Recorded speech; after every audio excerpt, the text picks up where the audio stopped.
Where's the beef? Welcome to Dime of the Week, the show where we do not only showcase the beauty of the behold, but the great things that are done by our African sisters. I'm your host, Nashilu, and today I'm here with the beautiful, the sizzling, my friend, REFI sings. And REFI can surely sing. Right.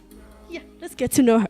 Hi, girly. Hey, boo. What's up? I mean, it's winter. It's cold outside. But I'm good. How are you? I'm well, thank you. So, I know you. You're my girl. Tell the people at home who you are.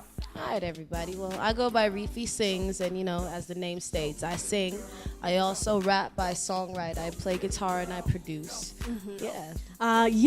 So tell the people about where this accent comes from, right? Where did you grow up? Tell us about you. How did you just come about? All right, REFI in a nutshell, you know, born in KZN, bred in LA. Basically, most of my life I spent out there, and it's evident in my music. I try to draw from both, you know, my United States influenced me, like I said, being raised in LA and having my roots out here, my family, my parents are both from here, so it only made sense. But I always ask REFI this question, like, why did you come back here? Like, why? I mean, you know, when we think of LA and all these other overseas countries, we're thinking opportunities are there and, you know, you can just push and pander their side. Why did you come this side? Why? You know, you're right. The opportunities out there are there's a plethora of opportunities. That's true. But what I didn't have was that sense of really being able to hold on to something, you know, an identity. You know what I'm saying? So call it me coming back, doing some soul searching. But, you know, they say you can't really know where you're going if you don't know where you're from. So I came back. Okay. So tell us, REFI, how did you get into the industry? Man, I could just say, call me corny. I could say, call me corny, man, but God's always thrown me angels. I've always been surrounded with people that encourage me to really do this thing. You know, when I was 14, I was writing jingles for Coca-Cola. So, yeah, I don't know if you guys remember that. Come around, the sun will shine. Come around this summertime. Anyway, so from there, man, it was some FIFA Confederation stuff. Then I did some stuff with the Greek. Were you in LA that side? No, I was here. It's been back and forth, but most of my life I've been that side. But yeah, like I said, I've always just kind of been thrown some awesome teachers and guides. Nice. Yeah. So I mean, in South Africa, right? Our old people, you know, from your grandmothers, for your parents, do not only think entertainment industry is like where the talent is, but they think it's just a playground. But for you, I think it doesn't relate, because now you've been surrounded and you've been you know, raised by these people in the entertainment industry. So what would you say to those kids who are feeling discouraged by their parents, saying that, you know, this industry is just a playground? Okay. Well, first I'll say that no parent wants to hear that their child wants to be in this cutthroat industry anywhere around the world. It's the same thing everywhere. And no matter what field of work you are in, your parents will really only start to take you seriously when you start to take you seriously. So the first thing I'll tell you is, you know, get your brand right, get your craft right, and you already have somewhere to start. As long as you're serious, people around you will take you seriously. Ah, nice. So tell me, right, you know, when you're still young and you think, I wanna be on TV, you were thinking, these gorgeous models, you know, body models, I need to, you know, get to the gym for this. But you know, it has rapidly changed right now. I mean, we feel better in our skin, in like however thick you are, whatever you are right now, you just, like, as a woman, you are empowered to get into this industry. So tell me, what is your take? Like, this really bothers me, right? When, like, no, listen, like for Miss SA or whatever, Miss World, and you see all these skinny girls, okay, sorry for saying skinny, but all these slender girls, right? Do they think we are so fat that we're concentrating on our butts and all of that we can't rule the world? I don't understand this. Let me answer that real quick. I think the problem is with most media is that rather than pushing that health is the main issue, they push this idea of an aesthetic skinniness, and that's the problem. Generally speaking, guys, being overweight is not healthy. Period. Yes, if we're speaking aesthetically, yes, be comfortable in your skin, and that's awesome. But at the end of the day, the healthier you are, the longer you live. But so if whoa, these places, can I just stop you there? Can I just stop you there? Of course you can. Go for it. Are you saying I'm overweight? Because I am not. I mean, I am not skinny. But there's now. a difference. You thick. There's a difference. Exactly. Am I not fit to go in in this Miss World, Miss SA? Unfortunately, you know, the powers that be want what they want, and if this is what apparently, I guess, appeals to the people that, you know, watch these things, then there isn't really much we can do about that. And if there's something, if you would like to change that, then go out, start encouraging people to vote for something different, create some sort of paradigm shift, be a catalyst. I think so. I think I should start like a campaign or something. Yeah, we can just all go, you know. Drake said himself, he like his girl just invade these pages like with a big bird just going in there, like, yeah. I mean, anyway, let's get down to, you know, the softer side, the romantic side. Are you taken? Oh no. Hi. Music, yes. Music, there you go. Taken by music. Yes. All right, tell us about the kind of guy that you're into. If I'm getting straight to the point, I actually have a hook. May I sing it? Yeah, please. Treat me like your queen, I'll treat you like my king. You could be my day one.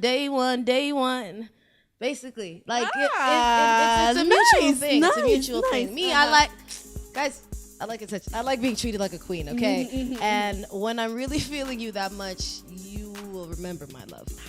That's all I'm saying. Payoff line. Anyway, have you ever dated a celebrity? Oh no, I haven't. Will you ever? Oh, I hope not. It's a lot of stress. Why? I mean, you yourself are getting into the industry and you are going to be a celebrity. Precisely. Are you saying that some other guy should be like, no? I can't. I'm not one to stop something that's lovely, and if it happens, it happens, you know. But I feel like I'm making a conscious effort to not date somebody in my industry. Shout out to all those couples that can do it. You know, you guys are strong. But hey, I don't know if I could do it. all right. Yeah. Here's a question: money first or love first? Oh, definitely love first. Money is something I could work on with my love. It's fine. Definitely love first. Okay. Not even a question. Give me your top 5 as a artist. My top 5 essay artists. AKA, I really like what he's doing, and you know, as an artist, there's mad respect there. The boy can write, and he knows what he's doing. Pretty Ugly, man. Hey, creating some sort of a shout out. Pretty Ugly one time. Hashtag Cocaine Ghost, changing the game video. up. That video, you know what I'm saying? Like, I was you know like, what I'm hey, saying? hands down, man. That's where we should Shout take out his music producer, videos. Weezy's 1080. Casper, definitely. Casper, you know, doing this thing out there, even with his statements that he made regarding Zimbabwe, doing this thing. Jimmy Nevis. He is making waves in his videos. Dude, like, can I just stop you there? Yes, you can. As you say Jimmy, I'm thinking Jimmy and REFI on the song. I don't know. Hey. Are you thinking along those lines? So Jimmy, you know, when you get this, you holler back at REFI sings. No, okay? I'm saying. Yeah. What was that for? One last one, right? Yeah, one last one. Let me see. Man, shout out Nadia one time. Nadia Nakai. You know, out there, you know, the first female rapper to really be pushed at the rate that she is from not from South Africa, but within South Africa. So shout out Nadia. Nice. So now let's play Kiss It, Diss It. Right. Hey, let me start. I don't know. Pretty Ugly. Put a nigga on the spot. Pretty Ugly. I know he's your boy, but I'm just saying. You know, that's so awkward. Other view, that's my boy, man. Yeah, I know. So, but then, like, I mean, out of respect for the bromance, I must diss just because he's the bro. Okay, being loyal friend. I see. Let's see. KO. KO. Would you kiss it or diss it? Kiss it or diss it? I mean, I'm not gonna say he's not entertaining. Maybe throw a young peck on the cheek. Maybe. Okay. Okay. Definitely, Ricky Rick won't get a pen on the cheek. Oh, because no, now I mean the Ricky. beard. Yeah. So where you gonna put that one? Just it Well, or he kiss just it? shaved off What? his beard. I don't know if you saw. So Really? Oh, I'm behind. no, but Ricky is a real N-word. So yeah, there'll be a kiss it most likely. Okay. Kiss it. Yeah. Shelton Forbes. I mean, that guy is full of energy. What would you do with that energy? How do you handle that? How do you put that in a kiss? Or this? Hey, a wonderful ball of energy that guy is. But I feel like we would clash, man. It would have to be a diss. I'd have to diss it. Who would you ever kiss though? Like, can we just like I don't get it. Now, who would you ever like just I mean, hold him close and just kiss it? see, the thing about a queen is that we don't really put our business out there, in public. I can name a couple of them, but Hey. I ain't gonna do that. I'm not gonna. No. Hey. Okay. Anyway. All right, fine. And please inform us when the right guy comes along, when the king comes along. I already know you're gonna be the first to hear about it. Right. So that concludes our interview. But I just want you to tell all the newcomers in the industry and those who are also deciding on coming into the industry. Could you just give them like advice on like how they should put themselves forward and the motivation? Man, the first thing to know as an up and coming is that you're going to hear no a lot. And, just like a guy getting used to being rejected by girls, at some point it just kind of becomes second nature. You get used to it. Every no you hear is closer to that yes. 1. 2, don't ever let fear stop you from setting a goal. For example, I'm about to be dropping my new single sometime in the next month called Low. The decision to actually do that. Woo! I fought so many demons. One of them, and the strongest one, was fear. Don't ever let fear stop you from actually starting. You have to start somewhere. That's the last one.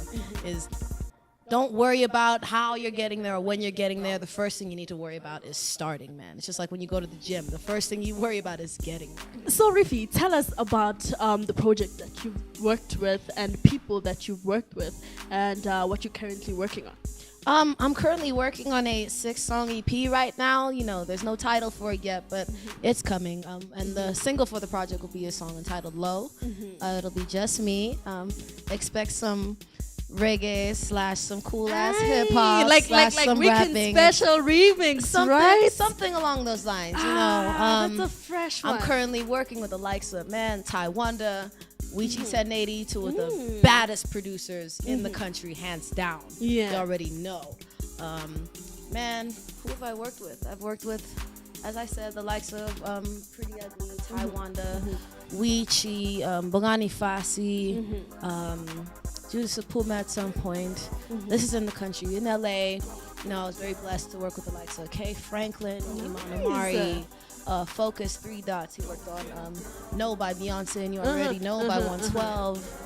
I had an opportunity to write at Aftermath for a second. I found myself writing with Hit Boy's team for a second. Yeah, man. Hey, girl has been doing great things out here. Yeah. So tell us about Weekend Special. I mean, how did you come about with those, like, that is a total, like, it's epic. The way you just, like, twisted it around. And, like, Weekend Special is just, it's an old song, but, it still, like, has that influence right now. But then you, like, catered to us, the youth, and even the old people. How did you just find that? You know what?